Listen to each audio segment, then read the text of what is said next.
예, 저기 보면 그대로 놓으시면 돼요. 예. 저기 보면은 저게 갑제 28호의 1호증인데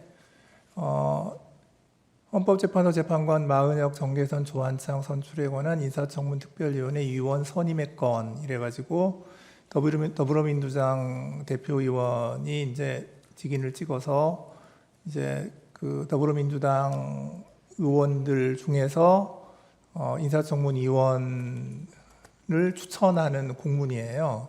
저게 날짜가 아래쪽 좀 12월 보여주세요. 11일자입니다.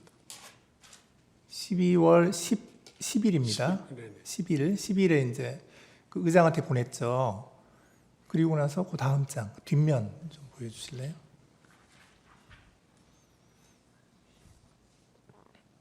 예, 이번에는 이제 위부터 좀 보여주세요. 국민의힘에서 보낸 대외 공문인데요. 거기에서도 역시 마은혁, 정계선, 조한창 이래서 인사청문 위원을 그 위원장도 추천했고 간사도 추천했고 위원도 추천을 했는데 요구한 날짜가 12월 11일. 12월 11일 그 다음 날이네요. 그래서 저기 보면 세 사람을 다 같이 국민의힘에서 기재를 하고 위원 선출의 공문까지 보냈는데 저거를 보면 그 당시에 그 국민의힘도 그 합의를 한 거 아닌가 하는 생각이 좀 들어요. 저 이제 오늘 제출한 서류여서 그래서 제가 좀 말씀을 드리는데 저거를 보면 세 사람 이름이 다 있는데 합의가 돼 있는 것처럼 보여서 네, 답변 드릴게요. 예, 뭐 의견이 있으면 좀 네, 말씀하시죠. 저희가 뭐 거기에 대해서는 준비 서면이라기보다는 2월 6일자 제출한 추경호 전 국민의힘 원내대표의 진술서, 그 다음에 권성동 원내대표의 진술서에 저 경우에 관해서 상세하게 진술되어 있습니다. 그래서 그 내용을 좀 참고해 주길 바라고요. 아마 다만 저 부분은 저희들 그 기존에 했던 답변서 내용과 거의 일치합니다. 그래서 12월 7일에 추경호 전 원내대표가 사의를 표명하고 그 이후에 권성동 원내대표가 12월 12일에 선출이 됐는데 그 사이에 원내 행정국에서 행정적으로 이루어진 것 같고 그것이 물론 뭐 행정 직원이 마음대로 했다고 생각하지 않습니다만 그 경위에 관해 가지고 2월 6일에 제출한 그 추경호 전 원내대표, 권성동 원내대표의 정인 진술서의 내용을 상세하게 재판부에서 살펴주시길 바랍니다. 예, 잠깐만요. 제가 한 가지 더 있는데 이 서류가 지금 여기 있구나.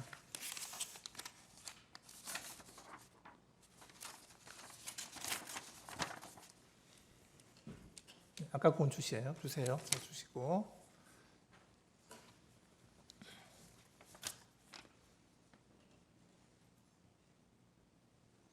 저기 이제 갑제 6-1호증인데 6호증의 1인데 저기 보면 민주당에서 저게 12월 6일자이죠.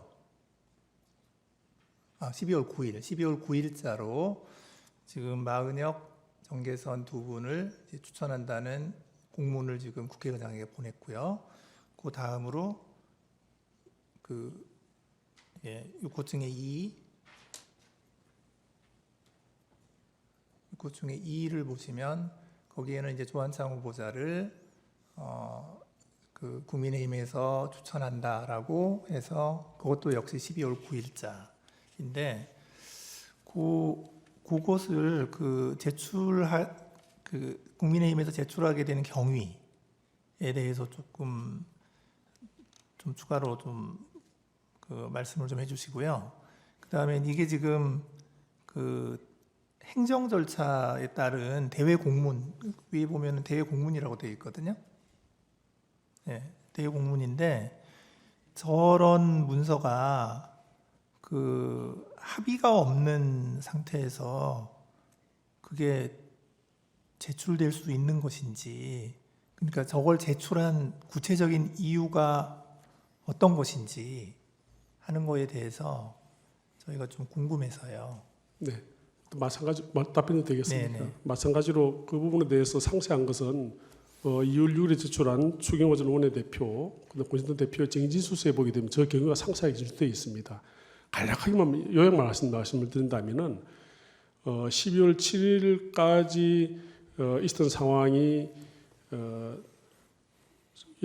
추경호 전 원내대표와 더불어민주당 박신다 원내대표 사이에 이 처음에 헌법재판관 1인 할 것이냐, 1대2로 할 것이냐, 또는 1대1 그리고 합의를 할 것이냐가 논의를 하다가 1대1 하면은 문제가 없는데 나머지 한 분에 대해서는 9분이 다 이제 헌재가 완전 처리되기 때문에 헌법재판소장을 어느 분으로 할 것이냐에 관해 가지고 논의를 하시던 것 같습니다. 그래서 전현직 재판관님 중에 이렇게 논의가 됐던 것 같고 그 과정에서 12월 7일 날 아까 말씀드린 대통령에 대한 탄핵 소추가 한번 무산된 이후에 추경호 원내대표가 사임을 하시고 그 이후에 12월 12일에 고신동 원내대표가 새로 선출됐는데 지금 말씀드린 12월 9일자와 12월 10일자 공문은 그 사이에 공백해 있었던 상황 같습니다. 그래서 이 새로 추경호 고신동 원내대표가 취임하신 이후에 국회의장을 방문하고 박찬대 더불어민주당 원내대표와 만나가지고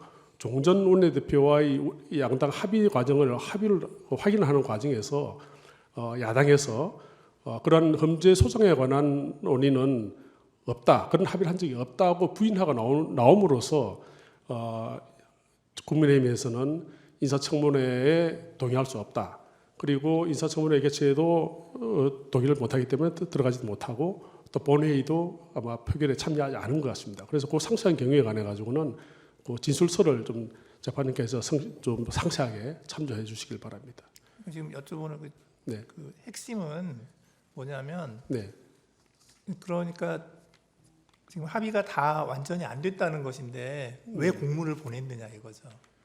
저게 아까 제가 말씀드렸지만 그 내용 자체에 보게 되면 그 원내대표의 공백기 사이에 그와 같은 적어도 한 분과 한 분은 이견이 없던 것 같고 나머지 한 분은 적어도 헌법재판소장의 임명 동의에 관한 야당의 협조, 야당의 그 동의를 야당에서 합의를 했었는데 그 부분에 대해 가지고 그렇게 됐으니까 이제 1대2로 이렇게 된 상황에서 공문을 보냈는데 야당에서 그 부분을 완전히 부인을 하고 나온 상황이고 또 실제로 12월 14일 날 대통령에 대한 탄핵소추가 의결됨으로써 대통령이 직무 정지가 된 상황입니다. 그래서 권한 대행이 헌법재판소장을 임명할 수 있느냐에 대한 논란이 된 것 같습니다. 그래서 적어도 그 전 원내대표와 추경호 전 원내대표와 그 박진대 더불어민주당 대표 사이의 그 논의 과정도 사실상 이행하기 어려울 뿐더러 더불어민주당 원내대표께서 그 부분에 대해서 부인하고 나와가지고 국민의힘에서는 그러면 이것은 한 분에 대해서는 적어도 합의가 안 된 것이다 이렇게 된 것 같습니다. 그래서 그러니까 합의가 안 됐으면 공문을 안 보냈었어야 되죠. 그것은 아마 실무적으로 아까 말씀드린 그 원내대표의 공백기 사이에 그 적어도 야당에서 그걸 또 동의를 해주는 전제로 보냈는데 지금 야당에서 그것을 부인하고 나와가지고 저희는 그 부분은 합의가 안 된 것이다 또는 합의가 무효화된 것이다 또는 야당이 그 조건을 위반한 것이다 이렇게 지금 주장하고 있는 것 같습니다. 네, 알겠습니다. 네, 이상입니다.